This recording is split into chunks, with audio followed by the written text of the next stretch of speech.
नमस्कार सगळ्यांना. आज मी माझ्या नवऱ्यासाठी एक स्पेशल डिश बनवणार आहे. ती म्हणजे पनीर मसाला आणि स्पेशली त्याच्यासोबत खायला तंदुरी रोटी. तर शेवटपर्यंत व्हिडिओ बघा, मी कशी रेसिपी बनवते आणि तुम्ही देखील आवडली तर नक्कीच ट्राय करा. चला आता मग सुरुवात करूया. सगळ्यात आधी मी जो आपल्याला तंदुरी रोटी बनवायची त्याचा डो आहे तो रेडी करून ठेवते, कारण तो मला 1 तास भिजवायचा आहे, जेणेकरून तो छान मऊ आणि लुसलुशीत होईल. चला मग आता तो भिजवूया. त्यासाठी बघूया आपल्याला काय काय लागणार आहे. सगळ्यात आधी मी साधारण एवढं पीठ घेतलेलं आहे. त्या पिठामध्ये मी टाकणार आहे सगळ्यात आधी मीठ चवीपुरतं, त्याच्यानंतर अर्धा चमचा थोडंसं सोडा, खायचा सोडा, त्याच्यानंतर बेकिंग सोडा,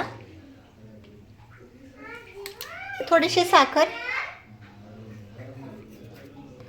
एवढी दही, अर्धी वाटी दही आहे साधारण, आणि आणि थोडंसं ऑइल टाकायचं आहे आपल्याला.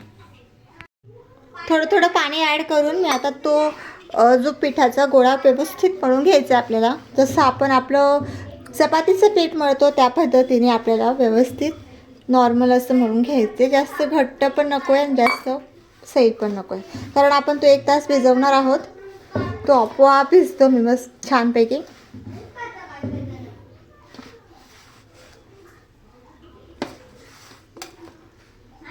मैदा आहे ते लवकर ॲब्झॉर्ब करते त्याला. बघू शकता अशा पद्धतीने मी व्यवस्थित डो मळून घेतलेला आहे. आता मी तो झाकून ठेवणार आहे 1 तासासाठी. आता हे मी 1 तासासाठी ठेवेल. आणि आता मी ग्रेव्हीची तयारी करते आहे. तर आपण बघूया आपण काय काय साहित्य घेतो आहे की मसाला करण्यासाठी. चला तर मग बघूया. एवढं लसूण घेतलं आहे मी, थोडंसं आल्याचा तुकडा घेतला आहे, थोडंसं खोबरं घेतलं आहे, कांदा कापून घेतलं साधारण 1 आणि 1 अर्धा असे 1.5 कांदा घेतला आहे मी कापून, आणि 2 छोटे छोटे टोमॅटो घेतले. थोडं धणे घेतले आहेत आणि 4-5 मिरच्या घेतल्या. थोडं तिखट आहेत ह्या मिरच्या, आणि एवढे धणे घेतलेले आहेत. आता हे सगळं मी तेलामध्ये फ्राय करणार आहे. तेल मी तापायला लावलेलं आहे. आता सगळ्यात आधी आपण जो मसाला आहे तो भाजून घ्यायचा. सगळ्यात जास्त वेळ लागतो ती गोष्ट असते कांदा.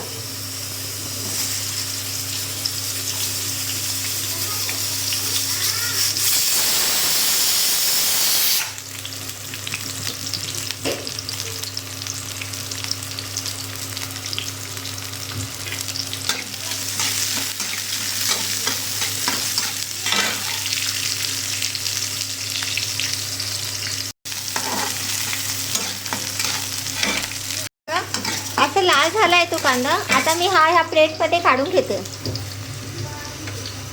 खोबरं, आता आपण जे खोबरं आहे ते फ्राय करून घेऊया. लालसर असं खावं, जसं आपण कांदा फ्राय केला ना तशाच पद्धतीने आपल्याला खोबरं पण फ्राय करायचं. आता आपण खोबरं फ्राय करून घेऊया. जशा पद्धतीने आपण जो कांदा आहे तो फ्राय केला त्याच तेलामध्ये आता आपण खोबरं फ्राय करून घेऊया. थोडंसं लालसर करून घ्यायचं आहे आणि ते सुद्धा आपल्याला सेपरेट काढून घ्यायचं आहे. जास्त जाळायचं नाही आहे, जळकी जळकी लागते भाजी. थोडासा कच्चा फ्लेवर पण आला की छान लागतं, म्हणून मी जास्त जाळणार नाही, थोडं लालसर होऊ देणार आहे. लालसर कलर यायला लागला त्याला, बघू शकता छान कलर येतोय.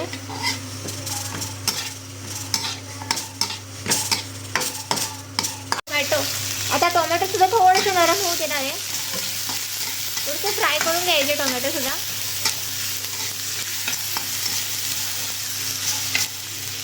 होऊ द्यायचं नरम त्याला.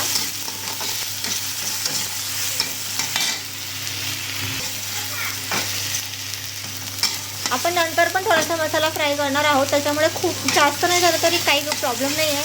म्हणून मी आता हे टोमॅटो काढून घेते. आता हे जे धने होते ते टाकायचे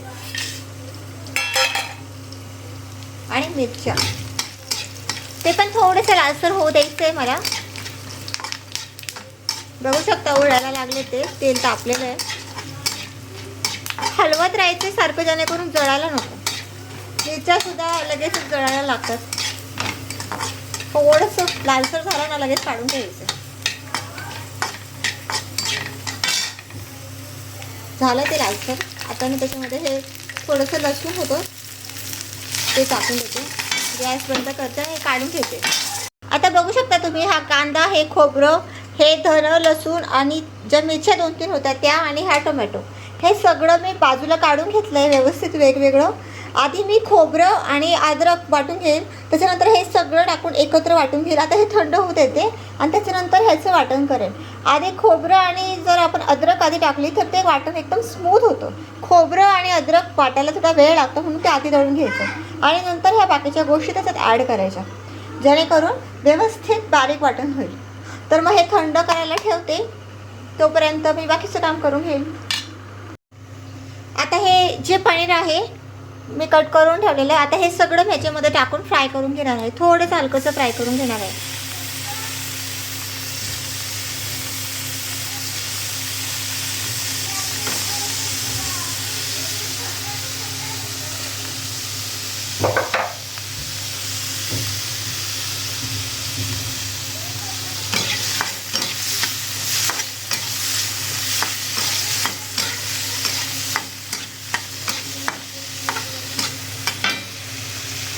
आता मी थोडंसं ऑइल जास्त घेतलं आहे, थोडंसं छान तरी आल्यावर जास्त टेस्टी लागतं, मस्त लागतं म्हणून, आणि दिसायलाही छान दिसतं.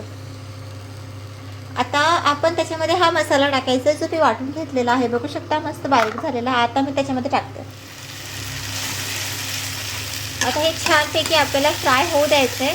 त्याला थोडंसं तेल सुटायला पाहिजे अजून, हा मधला जो मसाला तो पूर्णपणे तेल सोडला पाहिजे, तोपर्यंत आपल्याला हे हलवत राहायचं आहे, थोडं होऊ द्यायचं आहे. नाही थोडंसं. आता बघू शकता छानपैकी तेल सोडत आहे. बघा टेक्स्चर पूर्ण बदललं आहे त्याचं. आता आपण ह्याच्यामध्ये हळूहळू एक मसाले ॲड करायचे. सगळ्यात आधी जाणार आहे हळद. हळद टाकल्यावर परत हळद थोडीशी फ्राय करून घ्यायची. घरगुती हळद आहे म्हणून कलर छान येतो. थोडंसं मीडियम फ्लेम करते. त्याच्यानंतर मी टाकेल लाल तिखट,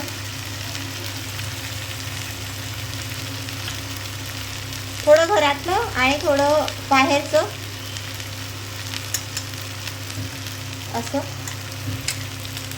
ते पण आता व्यवस्थित मला फ्राय करून घ्यायचं. थोडासा काळा मसाला जो घरगुतीच आहे.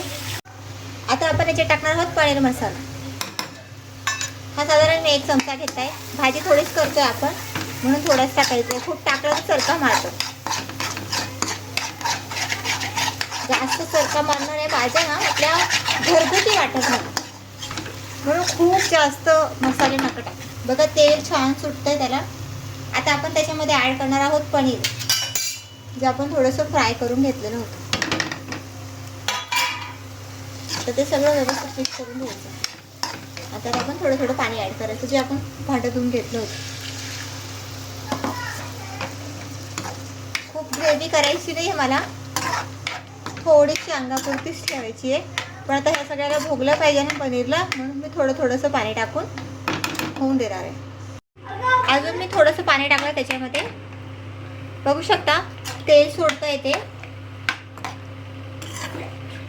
अशी कन्सिस्टन्सी ठेवली मी. थोडं उकळेल आता हे, तोवर मी रोटीची तयारी करेल.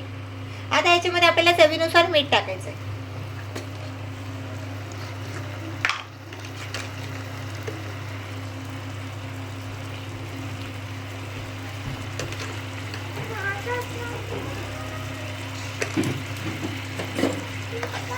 बघू शकता छान तेल सुटलंय साईडने, कलर येतोय मस्त रेड. आता हे थोडंसं उकळून नंतर बारीक ह्याच्यावर झाकून ठेवून द्यायचं आणि तोपर्यंत आपण ह्या साईडला रोटी करून घेऊ. बघा मस्त तेल सुटलंय, छान वास येतोय, खूप सुगंध सुटलाय भाजीचा, खूप छान कन्सिस्टन्सी आलेली आहे, मस्त तरी सुटली आहे. आता हे बारीक ह्याच्यावर होऊन द्यायचं थोडंसं. आणि दुसरीकडे मी आता नान करते. थोडंसं याच्यावर आता कोथिंबीर टाकायची.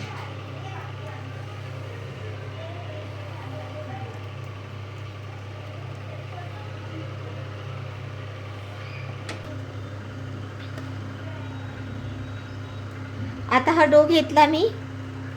आता हा व्यवस्थित लाटून घेते. पीठ लावते मी जसं मला लागेल तसं, त्याच्यानंतर काय ते पीठ निघूनच जातं, म्हणून मी व्यवस्थित त्याला पातळ लाटून घेते. जास्त जाडसर पण करायचं नाही आहे, खूप जाड होऊन जातात, आणि जास्त पातळ पण करायचं नाही आहे कारण कडक होऊन जातो. आपल्याला मस्त नॉर्मल पाहिजे म्हणून. नान जे आपण हॉटेलमध्ये खातो ते एकदम परफेक्ट गोल नसतात, ते थोडेसे उभट आकाराचे असतात, अंडाकृती आकाराचे असतात, म्हणून मी तशाच पद्धतीने आज थोडंसं लांबट असं करते.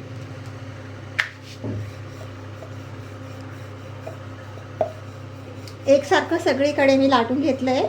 आता मी याच्यावर थोडीशी कोथिंबीर टाकणार आहे. काळे तीळ काय मला भेटले नाही म्हणून कोथिंबीरच ॲडजस्ट करते आणि थोडंसं लाटून घेते. हे पण झालं. आता पाणी जे आहे थोडंसं त्याच्यावर टाकलं, थोडंसं ह्याच्यावर पण पाणी लावून घेते मी. खाली टाकलं तर चिपकून जाईल ते. आता हे लावलं पाणी, आता हे ह्याच्यावर टाकून दिलं. आता हे हळूहळू त्याचे बबल्स येतील आणि ते वर यायला लागेल. बारीकच फ्लेम ठेवली मी, जळायला नको म्हणून. खालून बारीक ह्याच्यावरच बघू शकता हळूहळू हळूहळू बबल्स यायला स्टार्ट झालेला आहे. ते जेव्हा व्यवस्थित फुलेल ना तेव्हा मी ते पलटी करेन.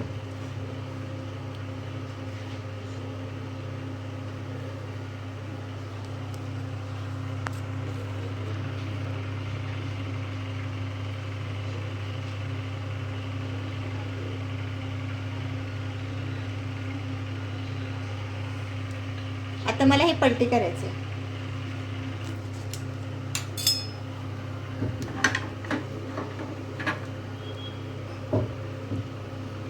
सगळीकडे खालू करणं, सगळीकडे व्यवस्थित तेल आले पाहिजे, भाजलं गेलं पाहिजे. अशा पद्धतीने मी थोडं वर पकडते, बघू शकता, जेणेकरून ते जळायला नको.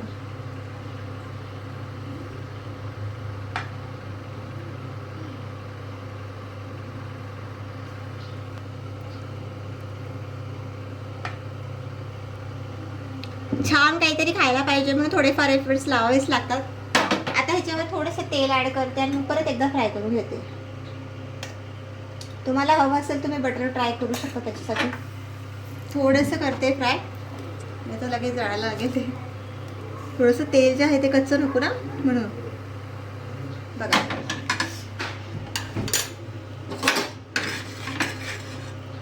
मस्त झालेलं आहे, जळायला नाही आहे काही, लालसर लालसर झालेलं आहे. आणि दुसऱ्या साईडने देखील एकदम परफेक्ट झालेलं आहे, काहीच जळालेलं नाही आहे ते. आता मी मस्तपैकी हे वाढणार आहे. यांना 2 नान रेडी केलेले आहेत मी. मग बंद कर.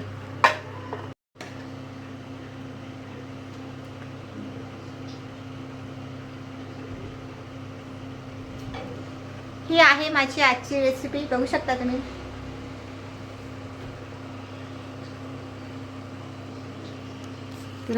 ट्राय करा नक्कीच माझी ही आजची स्पेशल रेसिपी. आणि हे बघा अजिबात पातळ झालेलं नाही आहे, पटकन तुटतंय आणि ग्रेव्ही पण खूप छान आलेली आहे. खूप छान स्मेल येते, मलाही खाऊ वाटतंय. तर फटाफट बाकीची नान बनवते आणि सगळ्यांना वाढते.